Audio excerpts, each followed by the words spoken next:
Welcome back. Thank you for staying with News Desk. Now, in the Big Four agenda, value addition to key cash crops like tea is highlighted, but workers in the tea sector still grapple with a myriad of challenges.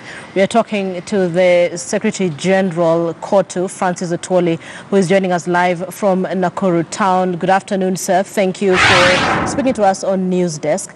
Let's talk about tea workers and the challenges that they are currently facing from where you sit. Thank you very much, Sister Linda. We have had numerous problems within the tea sector of our economy. And the main problem has been that the multinationals in Kericho, which are foreign-owned companies, have been a big problem when it comes to compensation of workers as far as their remuneration and reviewing of their collective bargaining agreement as far as their terms and conditions of service is concerned.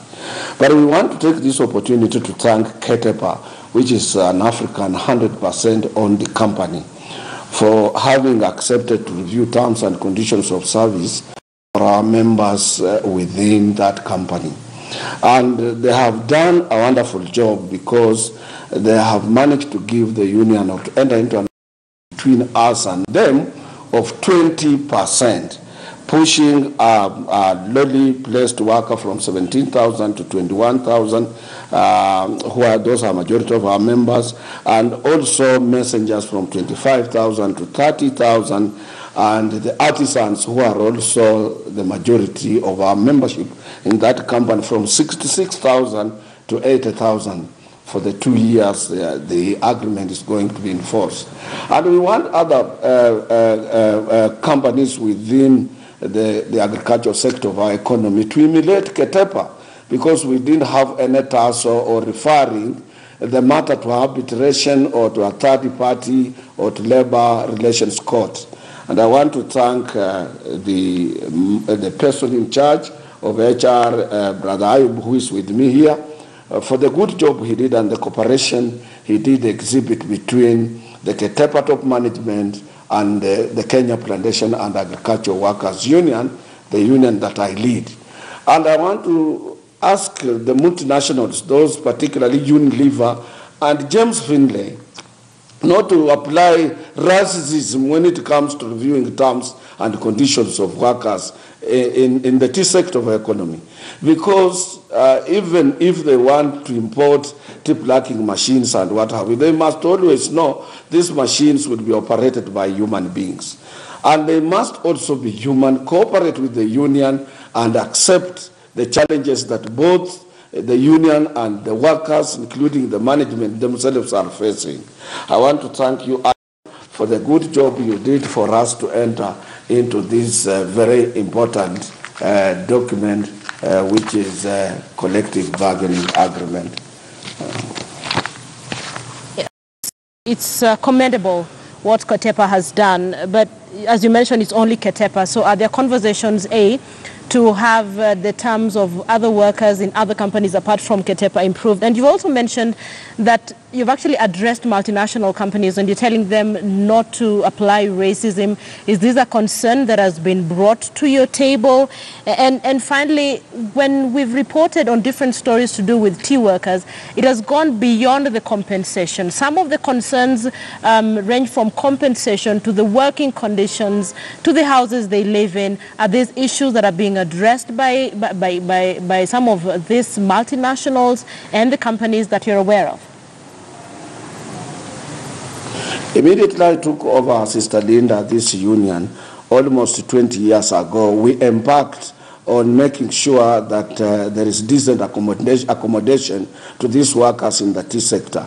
But we started with James Finlay. At that time, James Finlay had very cooperative management led by somebody from Australia called Davis, who knew and who understand the labor relations dynamics. And we did a lot to improve terms and welfare of workers within James Finlay. All of a sudden, they hired somebody who has no regards to workers and what have you, and we have been fighting with them. For the last 4 years, it has been very difficult to review collective bargaining agreement with them.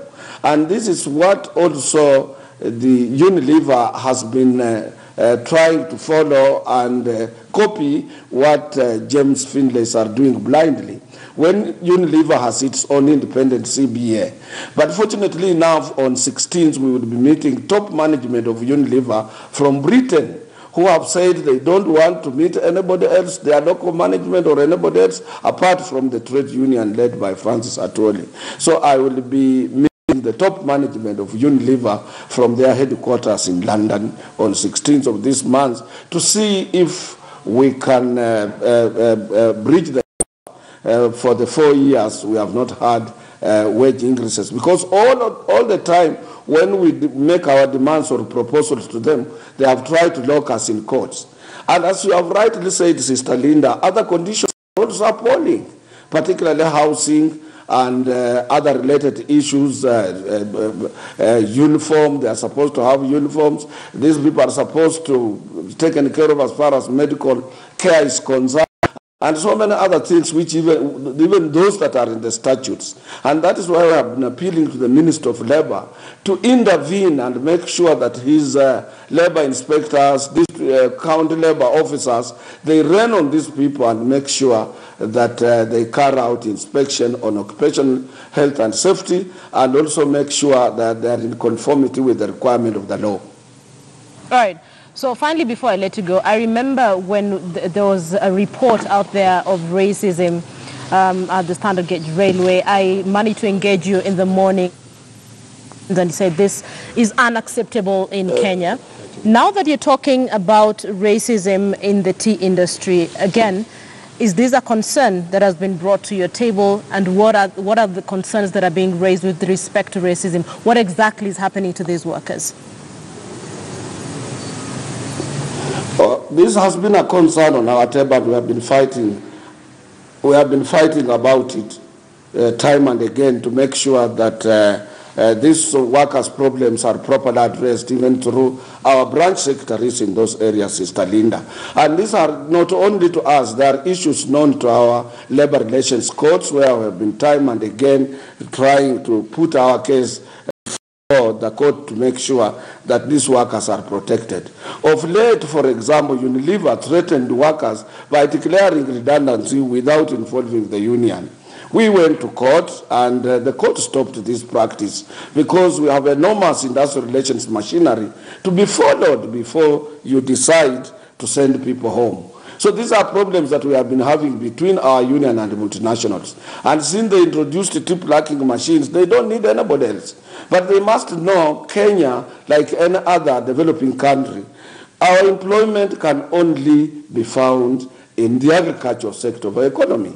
And that is why we are saying Kenya government should not keep quiet, and also county government should not keep quiet when the new technology that is useless is eating into jobs. It interferes with the quality and production of tea. It interferes with the international market requirements. It also interferes with some of the conventions that we have ratified at the ILO, that before any technology is introduced at an enterprise level, the union and prior consultation must be entered into. Great. So now that you're talking about, I know I said that was going to be the last question, but this is going to be the last one.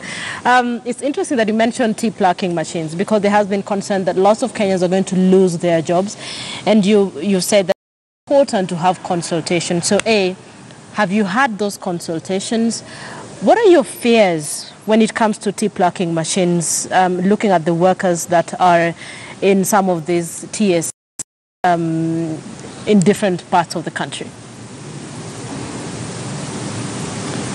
We have entered into consultation with the firm, and every time we convene a meeting for negotiations and look into these problems into their entire totality, what they do, they come with lawyers who mislead them, lawyers who are not versed in industrial relations practice, and lawyers who make money out of them.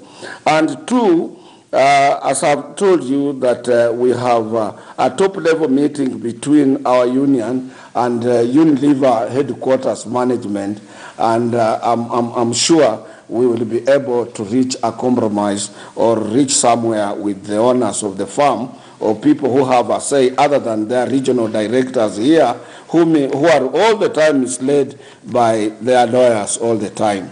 Because once you introduce lawyers into industrial relations practice, then things becomes very difficult. Because lawyers want to make money, they want to maximize, and also they want to mislead the company on issues that are of industrial relations nature.